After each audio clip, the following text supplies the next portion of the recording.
Most college football teams will tell you it's not about the opponent, it's about us, and that is the case this week for Bowling Green as we welcome in Michael Burwell from the Toledo Blade. Michael, thank you for joining us. Yep, thank you for having me.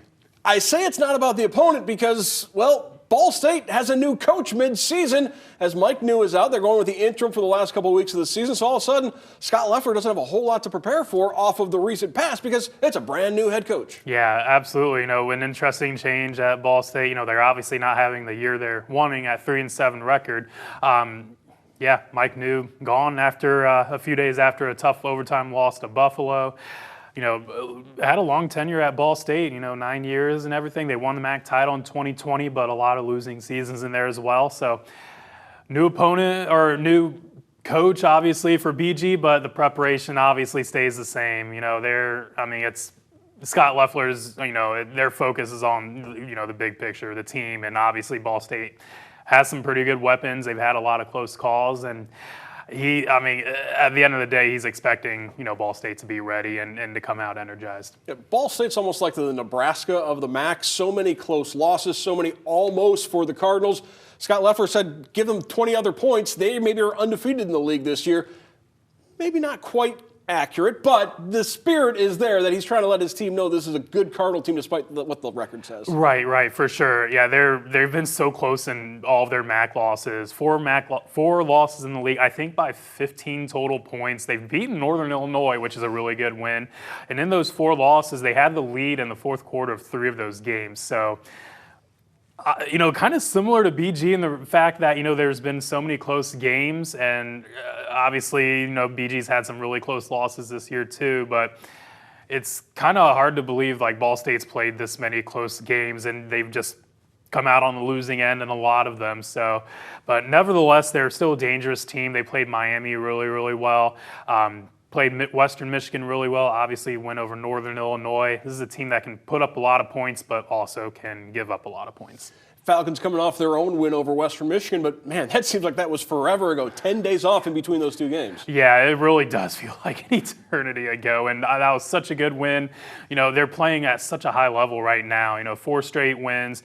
I think by an average of 16 points per game, 5 out of their last 6 to really obviously surge into the MAC title game contention.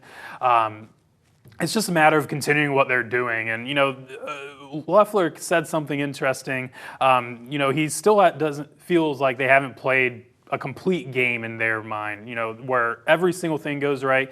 Last year, you look at the Georgia Tech game, I think that was probably the win, obviously, over Georgia Tech. That was probably the most complete game they've played, the last couple years, and they've had, obviously, really good wins. The Toledo win was outstanding, gave up some points, obviously, but if they put a complete game together, I'm kind of afraid to see what could happen because they're really playing well in each phase right now. So it's been a long time since they last took the field for a game, but if they just keep playing like they've been doing, then yeah, you got to expect good things at Ball State. You mentioned Ball State can score a lot of points. Similar to Bowling Green, it's a tight end-driven offense. Perhaps the 2 best tight ends in the MAC going head-to-head this week. Yeah, this is going to be a really fun matchup. Very similar to earlier in the year when BG played Penn State. Penn State had an outstanding tight end in Tyler Warren, and both Harold Fannin for BG and Warren put up remarkable numbers in a huge game.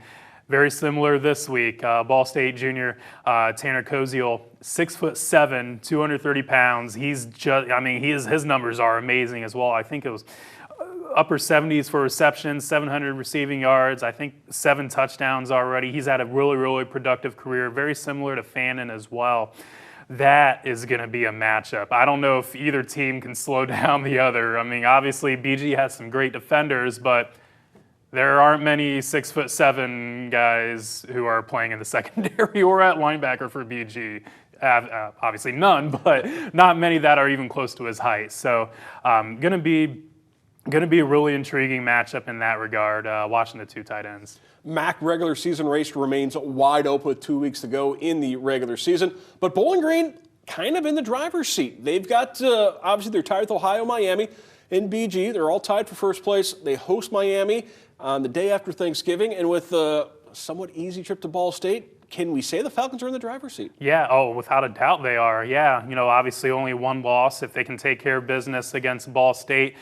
on the road, and honestly, BG really plays well on the road. So if they can take care of business there, then they got that final home finale against Miami. And I mean, that could be for all the marbles. That could be decide who goes to the MAC championship game. So